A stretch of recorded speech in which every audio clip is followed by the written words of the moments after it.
Hey my friends, I have kind of a fun topic to talk to you about today. And this is about the difference between a RAV or a RAV Moon and a handpan. There's kind of a misnomer for RAVs and tongue drums in general, calling them handpans. And the term handpan refers to a steel drum style compression tuned instrument. And the mechanism for tuning these is completely different than the RAV Vast and the RAV Moon. So we're going to take a closer look at this misunderstanding and talk about how they're truly two different families of instruments. They have two different styles of making sound, but their form and shape is very similar. So we lump them together because visually they look almost the same. So let's take a look at the differences between a handpan and a RAV Vast and a RAV Moon. Here we go. Okay, so on a handpan, and this is a RAV pan from quite a number of years ago. This is an F Pygmy. Handpans have a completely different mechanism for sound creation than a RAV. A handpan is hammered, and it's tuned. Imagine you're stretching a string this way and a string this way. So you're getting an octave and a fifth in here, kind of like if you were to play the harmonics on a string on a guitar. This has two notes tuned into the harmonics, and then there's the whole space itself is tuned to a note. So you have the fundamental, octave, fifth. This is based off of compression. So a maker is hammering this, adding compression around on the note itself, around the note, to hold that shape, and it's fired and it's retuned and fired and retuned. This eventually creates a pretty static area that eventually will need to be retuned, but is held together by these forces in the interstitial area, the area outside of the notes, and also on the tone field itself. I'm sure my handpan maker friends that I work with can explain this better than me, but that's the general explanation for it. This also has a dimple or a ding on the center note. This is to help dampen the harmonics. If this wasn't here, you're going to get a lot more of the high end and shrill sounds from this instrument. When we're hitting it, this pretty much you can hit the entire area on a handpan as long as it's near this center area to get the fundamental and harmonics evenly. This is different than a RAV in that this is based off of compression. A RAV is based off of weight and also the size and shape of the cuts in the tongues. But if I were to hit this note, it doesn't really matter aside from being near the dimple where that sounds. Okay, so on the RAV Vast, we have a completely different mechanism for creating sound. The sort of addition that Andre made to the current tongue drums of the generation before the Vast exists, and many other tongue drums, was the addition of these cuts in the tongue.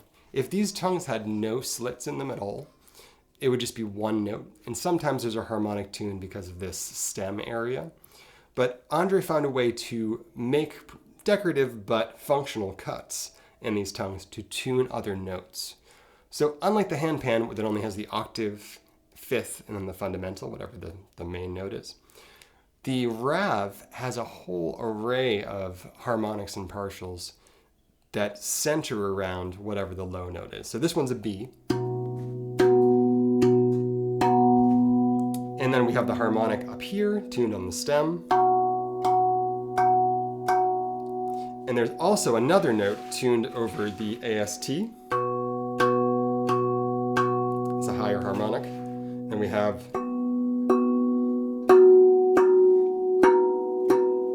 and all of these notes have 4 to 6 harmonics tuned, sometimes 7.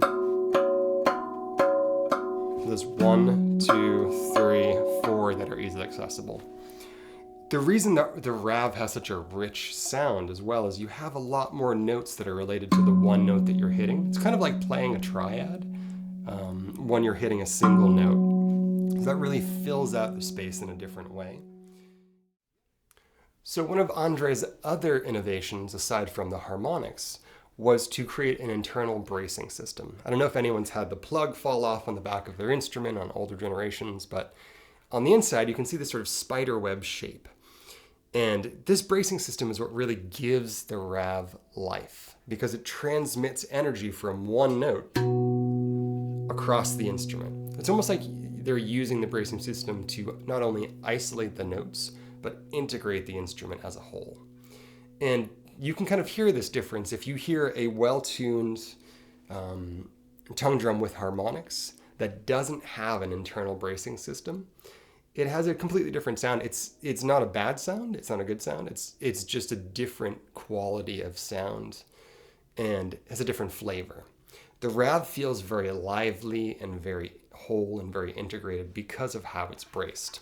And you can actually see on this, wherever you see those little ribs, and by ribs I'm talking about these raised edges, this is where the RAV sheet, when it's cut, is welded to that center bracing system. And because it's such an integral part of the top half of the instrument, it really is what gives the RAV life. A handpan has zero bracing system on the inside, and the notes are isolated by working that interstitial area around them.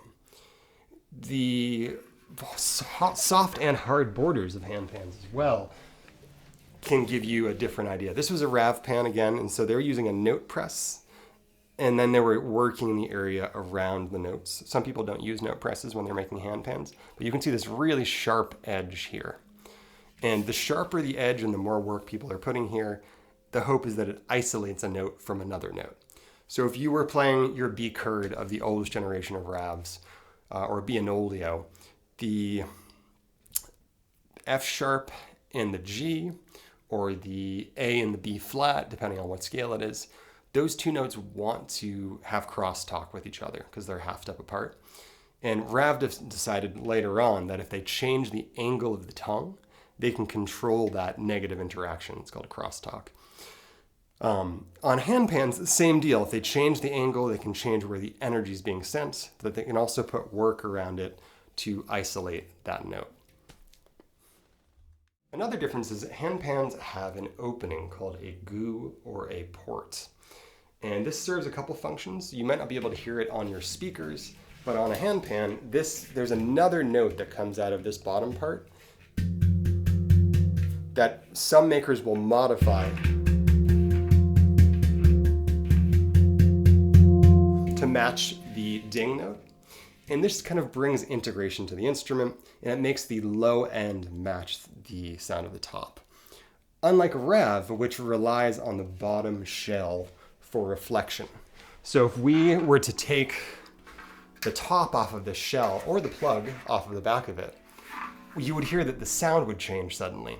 And this more has to do with the bottom shell being integral for projecting the sound up and through these tone fields. It doesn't need an opening to have that low end because it's a completely different mechanism.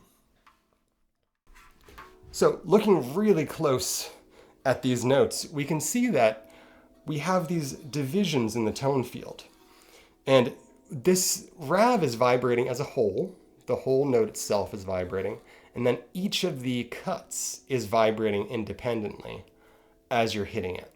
And this is what's creating the harmonics as you're playing. So not only is it moving in a B,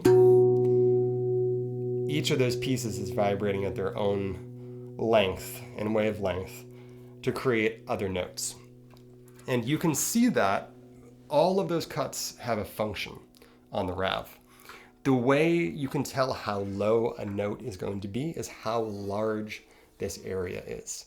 RAVs are based off of weight and the amount of material in an area to determine how low a note is. A handpan low note also is larger. However, it's not necessarily the size of the note that determines how low it is. If I were to cut away some material from this note would go higher, or at least the harmonic would go higher. So this is based off of weight, and it's an idiophone. Both RAVs and handpans are idiophones, meaning that they create sounds not through string plucking and vibration or by tune's stretched skin, but by vibration. And in this case, with the RAV, the tongues, and in the case of a handpan, the tone fields themselves. The RAV actually does not come from the same origin, although it's the same shape as the handpan. Handpans are sort of an evolution and a side branch of the Caribbean steel drum, popularized by Elie Manette in the United States and all over the world, from Trinidad and Tobago. The RAV is in the realm of this in terms of shape and size and function. However, RAVs make use of tongues that are a little bit more similar to an African log drum with slits, or a slit drum, a mabira, or something that has a tongue that's attached to a solid bass that's using to amplify the vibration. And you could say that they're obviously related because they're both idiophones, but they really are from different families and different origins. However, RAVs and handpans share a similar shape. So their center note is the ding, and they walk up the scale, right, left, right, left, right, left. On something like a Caribbean steel drum, this is not true. Sometimes they go across. You could be going like opposite, sort of an X shape. And this is to prevent crosstalk as well, because there's a lot more notes typically on steel pans. The difference really in sound has to do with how the vibration happens. When I strike a RAV, there is a swell where the low end goes up and becomes a predominant sound, and then it trails off and the harmonics linger. So if you listen to this,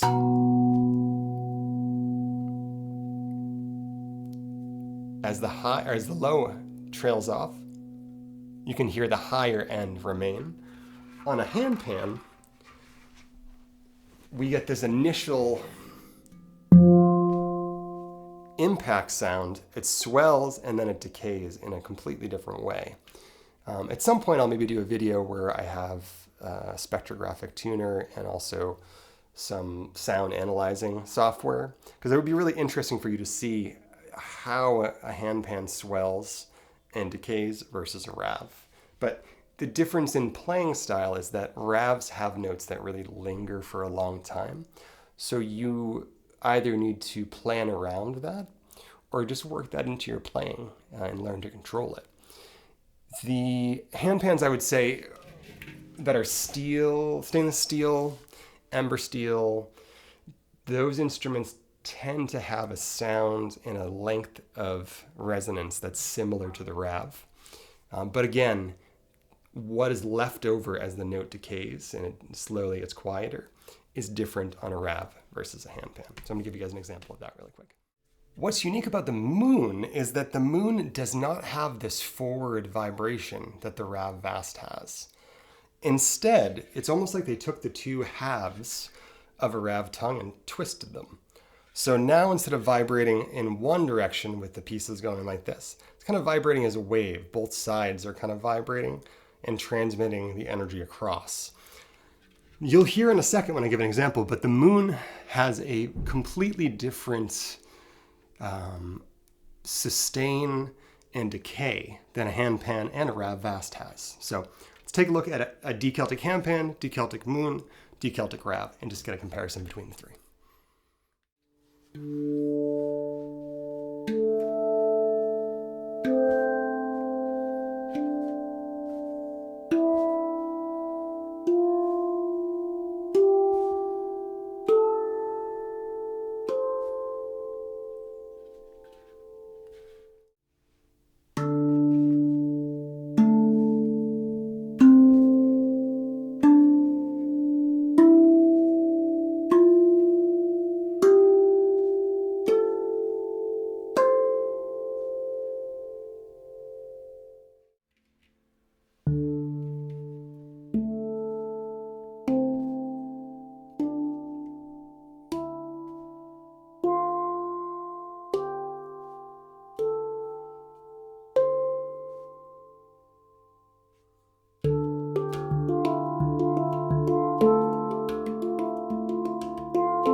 So as you can hear, all of these instruments have a very different style of initial sound during strike and also decay of notes. So handpans, although they look like a RAV, and RAVs look like handpans, are a completely different instrument. The mechanism of sound is different, the care is different.